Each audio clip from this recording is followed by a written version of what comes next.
തമിഴ്നാട് കള്ളക്കുറിച്ചിയിൽ വ്യാജമദ്യം കഴിച്ചു 14 മരണം. 40ഓളം പേരെ ആശുപത്രിയിൽ പ്രവേശിപ്പിച്ചു.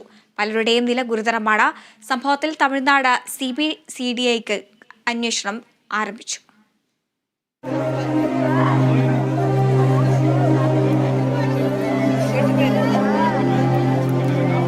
കഴിഞ്ഞ ദിവസം രാത്രിയോടെയാണ് തമിഴ്നാട് കള്ളക്കുറിച്ചി കരുണാപുരത്ത് വ്യാജ മദ്യവിൽപ്പനക്കാരിൽ നിന്ന് മദ്യം വാങ്ങി കഴിച്ചവർക്ക് അസ്വസ്ഥത അനുഭവപ്പെട്ടത്. ഇതിൽ 3 പേർ വീട്ടിൽ തന്നെ മരിച്ചു. മറ്റുള്ളവർ ആശുപത്രിയിൽ ചികിത്സയിൽ ഇരിക്കുമ്പോഴാണ് മരണം. തലവേദന, ഛർദി, തലകറക്കം, വയറുവേദന, കണ്ണെരിച്ചിൽ എന്നിവ അനുഭവപ്പെട്ടതിനെ തുടർന്നാണ് പലരും ചികിത്സ തേടിയത്. ഗുരുതരാവസ്ഥയിലുള്ള 10 പേരെ വിദഗ്ധ ചികിത്സക്കായി പുതുച്ചേരി ജിപ്മറിലേക്ക് മാറ്റി. അതേസമയം വ്യാജമദ്യം വിറ്റ 2 പേരെ പോലീസ് കസ്റ്റഡിയിലെടുത്തു. സംഭവത്തിൽ മുഖ്യമന്ത്രി MK സ്റ്റാലിൻ അന്വേഷണം CBCIDക്ക് കൈമാറി. തുടർന്ന് ജില്ലാ കളക്ടർ ശ്രാവൺ കുമാറിനെ സ്ഥലം മാറ്റി. കള്ളക്കുറിച്ചി SP-യെയും അന്വേഷണത്തിൽ പിഴവ് കാണിച്ച മറ്റു പോലീസ് ഉദ്യോഗസ്ഥരെയും സസ്പെൻഡ് ചെയ്തു.